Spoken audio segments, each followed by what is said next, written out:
Au mois de juin 1990, invités par Médecins du Monde Midi-Pyrénées, les enfants d'un orphelinat roumain viennent passer un mois de vacances au bord de l'océan. Cette initiative locale allait donner le départ à une action humanitaire de grande envergure.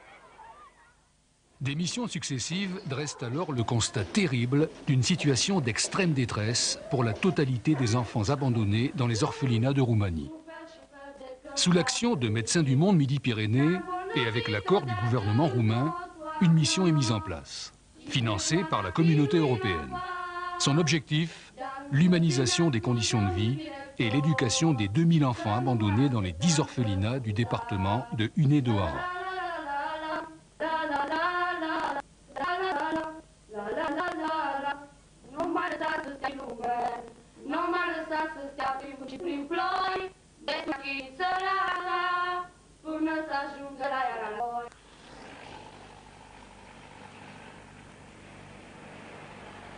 Le peuple roumain, longtemps qui la terreur et la misère, sort à peine de son second. Ceausescu n'a ruiné le pays économiquement, il a aussi ruiné. Sa politique nataliste forcenée a poussé les mères à abandonner couramment leur abandon ordonné par tous. Recueillis dans des orphelinats, commence alors le drame des enfants abandonnés de Roumanie.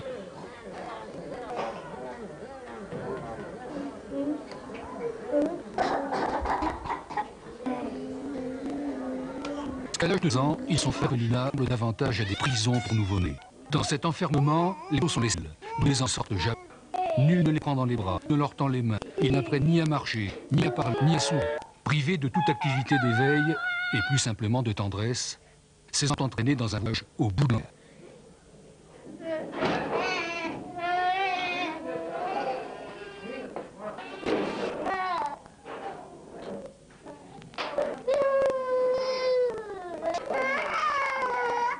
Après avoir été jugés par une commission administrative, la plupart des enfants sont classés handicapés physiques ou mentaux. L'étape suivant leur parcours est alors l'orphelinat psychiatrique, couramment appelé irrécupérable.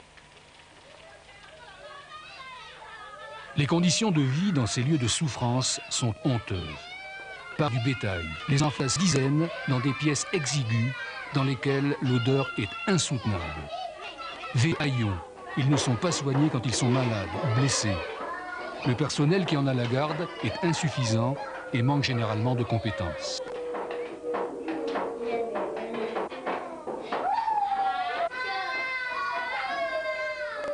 La promission est révoltante, la nationalisation aussi. Ces enfants ne possèdent rien. Ils n'ont pas un seul vêtement, pas une armoire, pas un sac ou une boîte, pas même un objet quelconque qui leur soit propre. À peine un lit qu'ils partagent à plusieurs et dont le matelas est gorgé d'urine. Anéantissement de la personnalité, enfants 2 fois abandonnés. L'invraisemblable vétusté des locaux fait de ces maisons de vrais lieux de cauchemar où le minimum d'hygiène et de santé n'existe même pas. Comment pourrait-il en être autrement lorsque les équipements sanitaires atteignent un tel état de délabrement ?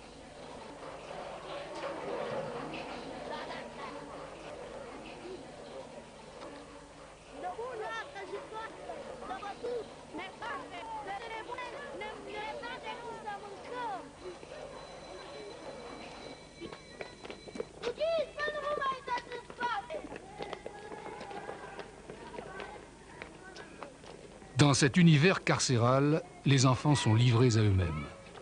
Désœuvrés, ils traînent dans la cour, quelle que soit la météo. Il n'existe aucune activité de groupe, aucun jeu, aucun jouet.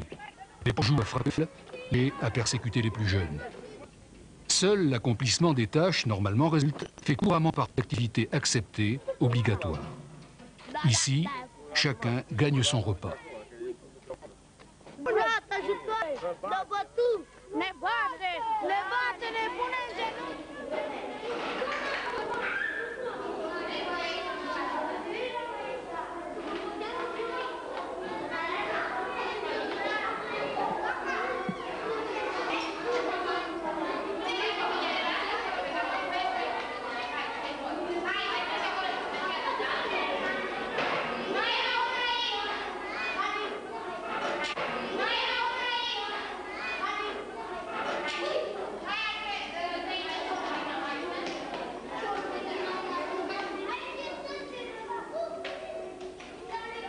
Tel était le terrible constat que l'on pouvait encore dresser il y a quelques mois. Mais désormais, avec la venue de Médecins du Monde Midi-Pyrénées dans ces orphelinats-prisons, isolés du monde, les enfants de Roumanie apprennent l'espoir.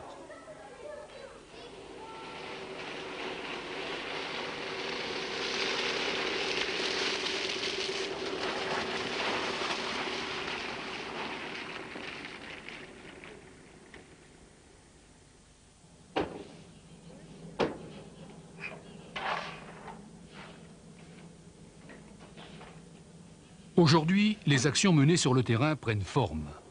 Tous les besoins d'équipement en matériel ainsi que l'évaluation des travaux sont systématiquement répertoriés et chiffrés.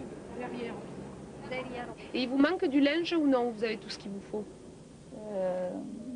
Nous n'avons pas tout ce qu'il faut. Nous avons besoin encore de linge. Parce que vous ne le trouvez pas en Roumanie? Non, pas.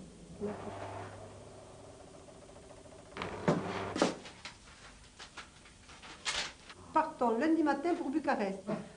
Nous rentrons vendredi et nous ramenons la petite fille qui doit être opérée en France. À la porte T, il y a lundi. Un fax de débat. Merci. Qu'est-ce qu'ils disent dans ce fax? Dotation. Bon, les machines à laver et à sécher le linge sont arrivées à le Dohara. Alors la suite du fax, regarde, les travaux sont stoppés car les ouvriers n'ont pas reçu les matériaux qui ont été commandés. Pas de problème. Alors, les camions sont partis hier. Pas de problème. Eux ne savent pas encore, mais les camions sont partis hier. On va leur confirmer d'ailleurs par le fax. La logistique avec la France se met en place, permet de répondre immédiatement aux demandes pour que chacun des 10 orphelinats du département soit équipé des aménagements indispensables. Rapidement, des travaux sont exécutés par des entreprises locales afin de satisfaire aux besoins minimums d'hygiène et de santé.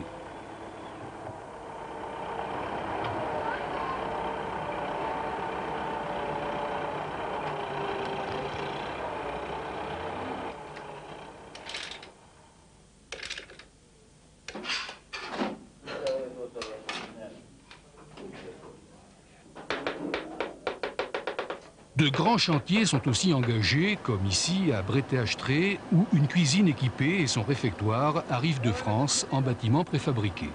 Immédiatement déchargés, ils seront opérationnels 5 jours plus tard. Bon, sur l'évolution générale du projet, moi, ça fait 10 jours que je suis ici maintenant. Je trouve que, déjà, je veux dire bravo au nom de Médecins du Monde sur ce que vous faites. Au-delà de l'urgence à restaurer les bâtiments, restait le terrible problème du sort des enfants abandonnés. Pour cela, il était absolument nécessaire d'envoyer rapidement du personnel compétent dans les orphelinats. En l'espace de quelques semaines, médecins, infirmières puéricultrices, psychologues, psychomotriciens et éducateurs spécialisés furent confrontés à la lourde tâche qui les attendait.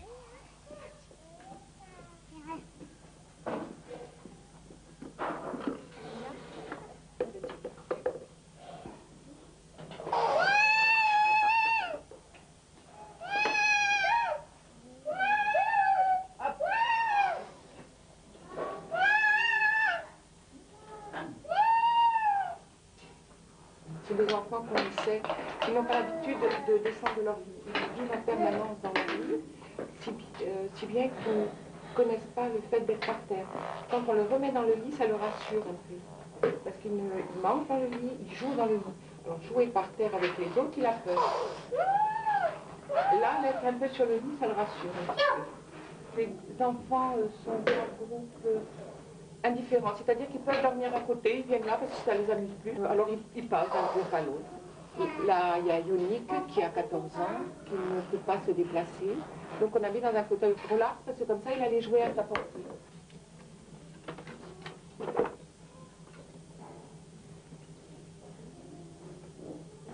C'est ça? Voilà. Tu viens?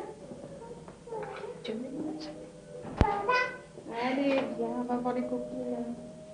Florentina, ici qui a 2 ans, elle a moyenne d'âge est à peu près de 7-8 ans. Sébastien, ici à 9 ans.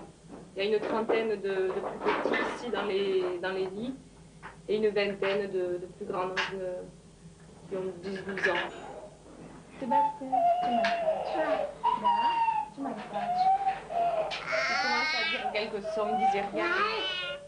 Hein? Oui. Tu m'arrives pas à tuer. Là? Il se redresse plus souvent maintenant. Personne ne semble motivé pour rester avec les enfants et jouer avec eux, quoi. Peut-être qu'il y a des gens qui auraient, avec une formation, pourraient bien s'occuper des enfants, Oui, alors qu'actuellement, on ménage. Il semble que les tâches ne soient pas vraiment définies. Oui.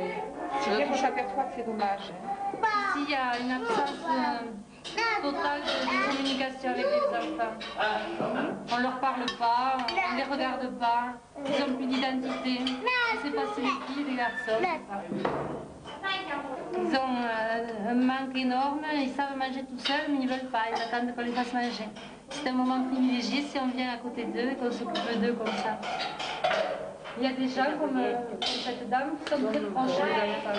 Et certains autres qui ne les voient pas ou qui les traitent.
Il y a un sous-groupe au BEM,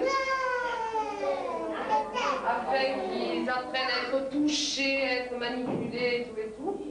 Il y a un sous-groupe ici avec l'éducatrice qui fait du travail d'éveil.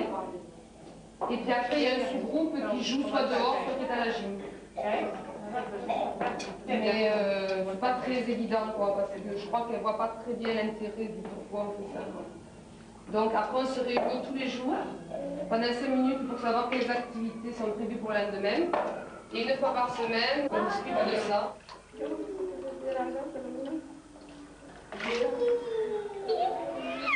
Et Virginica, elle a été plus vite, Virginica, elle a été beaucoup plus vite, mais après elle a pleuré aussi.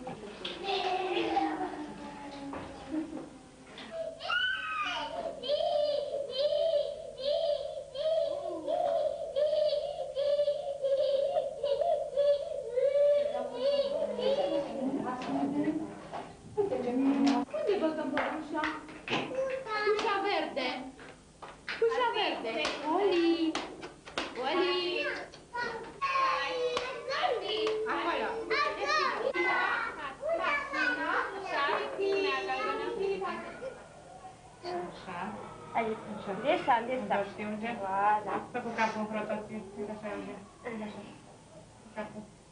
Ces activités donc, de gymnastique, bon, ça leur fait énormément de bien, parce que ça leur permet de dépenser leur trop-plein d'énergie, parce qu'ils passent quand même la plupart de la journée, la plupart du temps, dans cette salle. Bună, Eugen. Stai așezut, Eugen. Am fost fără educatoare, pentru că aduci, am fost 2 asistente și o infirmieră. Așa. Și fiecare a fost pe subgrupe și a avut câte 3 copii, 4 la activități. Avec même infirmière ou même éducateur, ou même assistant, pour la consolider leur... Ca să văd ei de sună ce fac eu. C'est-à-dire que lundi, mardi... Après quelques mois d'intervention des équipes de Médecins du Monde Midi-Pyrénées sur les 10 orphelinats du département de Hunedoara, une véritable collaboration avec le personnel d'encadrement roumain est en train de naître. Désormais, avec l'action de formation qui est menée par les éducateurs français, on peut espérer qu'au terme de la mission de Médecins du Monde, le peuple roumain prendra totalement en charge ses enfants abandonnés. Alors, la solidarité effacera de nos mémoires les images de ces orphelinats mouroirs. prin lume. Nu m-a lăsat să stea prin vânturi și prin ploi, destul s-a chinuit săraca, până să ajungă de la ea la noi.